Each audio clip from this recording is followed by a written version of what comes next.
Shalom, Bapak Ibu dan saudara-saudari yang terkasih, jumpa lagi dalam Sikat Sabda Iman Katolik.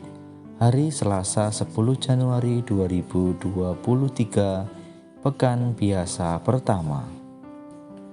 Bacaan dari Injil Markus bab 1 ayat 21b sampai 28. Marilah kita siapkan hati dan pikiran kita untuk mendengarkan sabda Tuhan. Semoga Tuhan beserta kita sekarang dan selama-lamanya. Inilah Injil suci menurut Markus. Dimuliakanlah Tuhan. Pada suatu malam Sabat, Yesus masuk ke dalam rumah ibadah di kota Kapernaum dan mengajar di sana. Orang-orang takjub mendengar pengajarannya, sebab ia mengajar mereka sebagai orang yang berkuasa, tidak seperti ahli-ahli Taurat. Dalam rumah ibadat itu ada seorang yang kerasukan roh jahat.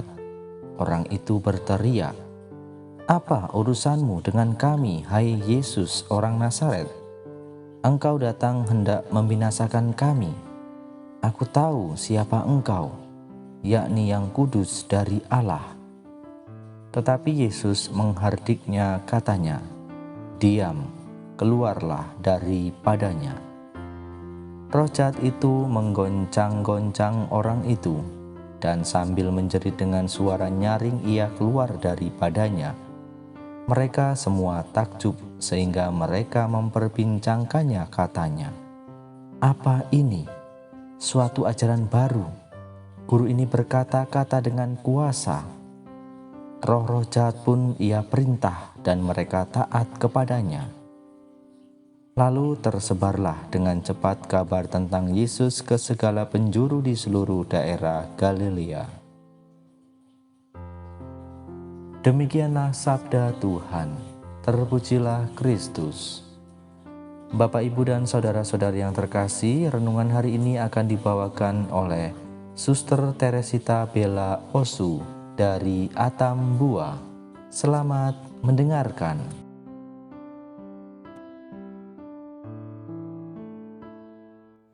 Bapak, Ibu, saudara-saudari yang terkasih dalam Kristus, salam jumpa lagi.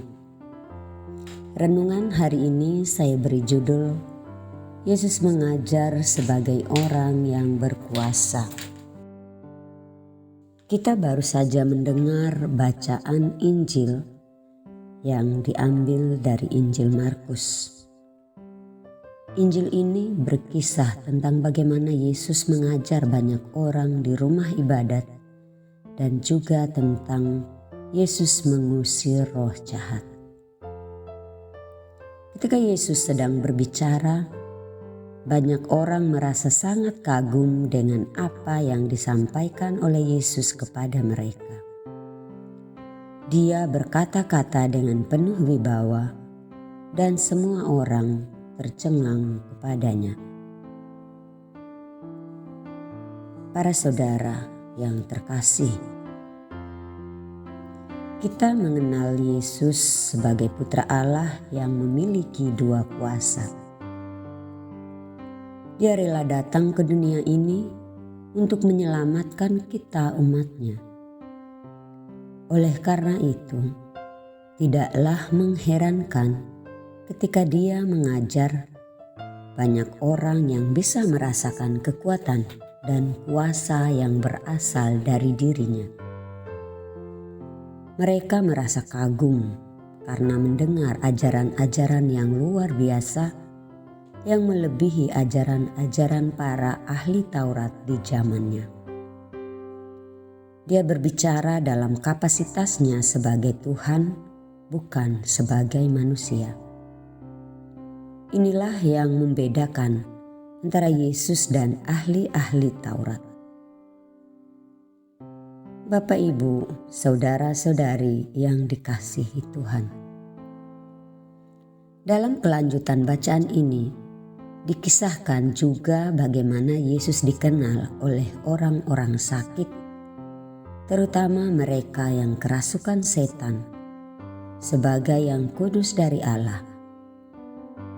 Setan pun mengenal Yesus anak Allah. Dengan demikian, Yesus bukan hanya memiliki kuasa sebagai pengajar, namun juga dia memiliki kuasa untuk mengusir dan menguasai apapun di dunia ini. Injil Markus dalam kesempatan ini menunjukkan kepada kita dua kekuasaan Yesus, yaitu mengajar dan menguasai segala bentuk kejahatan. Dalam hal ini adalah Dia berkuasa atas roh-roh jahat. Para saudara yang terkasih, apakah yang dapat kita petik dari kisah ini? Dalam Injil dijelaskan selanjutnya bahwa ketika semua orang mendengar ajaran dan tindakan Yesus di dalam rumah ibadat itu, mereka pun langsung mengatakan bahwa ini adalah suatu ajaran baru dan Dia berkata-kata dengan kuasa. Kita pun bisa mengatakan hal yang sama, bahwa apa yang diajarkan oleh Yesus merupakan ajaran iman yang menyelamatkan. Dia membawa suatu pembaruan di dalam hati dan hidup kita. Apa yang diajarkan oleh Yesus adalah sabda kebenaran yang penuh kuasa. Apakah kita masih ragu dengan apa yang diajarkan oleh Yesus? Ataukah kita memang benar-benar percaya terhadap Yesus? Apakah kita juga berani mengatakan bahwa Yesus memiliki kuasa melebihi para penguasa di dunia ini? Apakah kita juga mau mengakui bahwa hanya di dalam Yesuslah ada iman dan kuasa yang datang dari Allah sendiri? Para saudara yang terkasih, semoga dengan mendengar dan merenungkan bacaan hari ini membuat kita semakin yakin dan teguh terhadap apa yang kita imani selama bertahun-tahun di dalam Yesus. Dan semoga kuasa yang dimiliki oleh Yesus senantiasa menyertai dan membimbing kita dalam hari-hari hidup kita. Tuhan memberkati. Amin.